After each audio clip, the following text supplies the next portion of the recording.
Dr. Pat McShane, and in today's episode, we're going to be talking about falling, which is a major risk factor for women's well-being.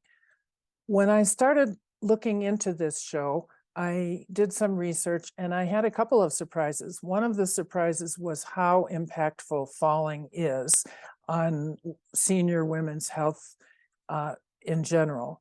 And it's about $50 billion in the US annually, the medical downstream cost of falls.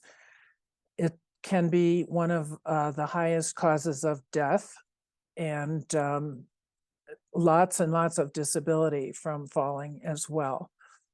The other thing that surprised me was the interest of my friends and family. When I first told them that this was going to be my next episode, I expected them to be, oh, that's boring. We don't want to hear about that.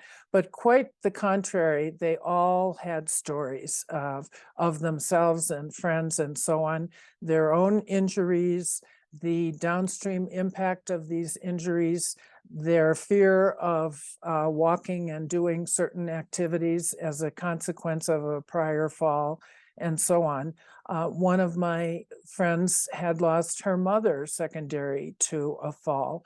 So this is pretty surprising to me, but apparently very, very consequential. So let's delve a little deeper.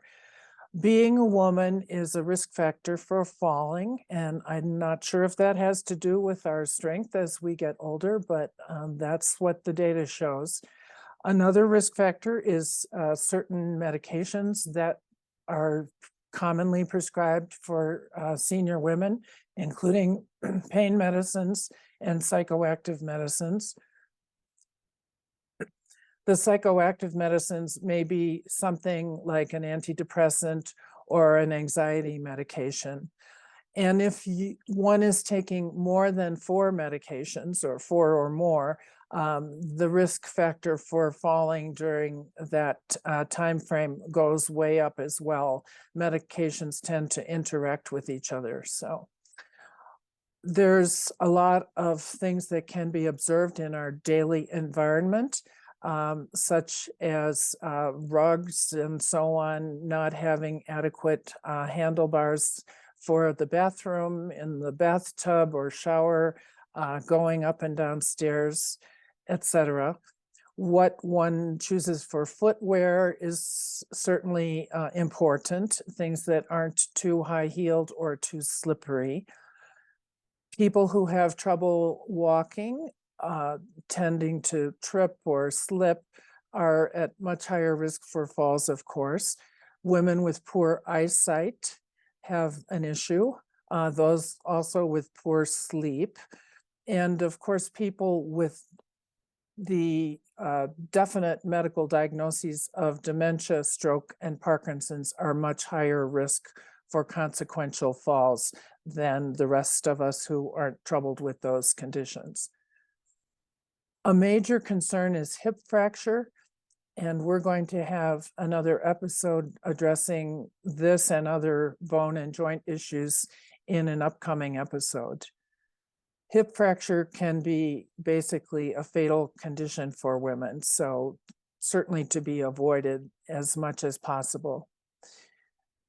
Women who are on blood thinners are at particular risk because of the idea that they may have a hematoma or a blood clot that occurs in their soft tissue or in the head, in the skull. And that is a major risk for these women. And having bleeding around your brain can take a long time to diagnose and can cause very consequential issues to one's health. Something that didn't surprise me was that physical activity appears to be a magic bullet for prevention of falls and of the consequences of falls. The most obvious one, of course, is just pure strength, rising up from a chair or going upstairs without feeling weak reduces your risk of falls. Balance is a whole other major factor. And there's such a thing as dynamic balance, not just your balance at rest on one foot, let's say, but balance as you're turning or moving from one level to another level. That is a separate kind of physical activity that one can prep for. And if you're someone who's pretty good already on your strength and balance, basic balance, I'm putting in the show notes some approaches to dynamic balance for those who are a little more advanced. I'm also placing in the show notes some things that we can do about our home environment to try to reduce the risks. One final note on orthostatic hypotension or postural hypotension. This is a condition that I've experienced for a number of years. Basically, when one stands up after lying down or being seated for a long time, one gets dizzy, feels weak and faint. And it's because the blood has pooled in your lower body and is having trouble getting up to your upper body, your head. And typically, if you stop and lean over or rest on something for a little while, it will go away. But if in the meantime you've had a fall, that's a major issue. So if that is a condition that you think you might have, it can be checked for in your doctor's office. And I would recommend that you do that because there are some measures that you can take to try to reduce your chances of falling after standing or if you've been lying down.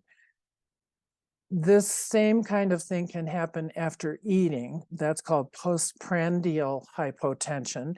And a friend of mine had that undiagnosed for a number of years. It turns out it's very common in especially elderly people. So something to know about as well. So if this is the kind of information you value, I'm glad to have you on board, and please subscribe. And if there's anything further you'd like me to deal with or comments you may have on this information, please place it in the comments below. Great to see you and hope to see you again soon. Thanks so much.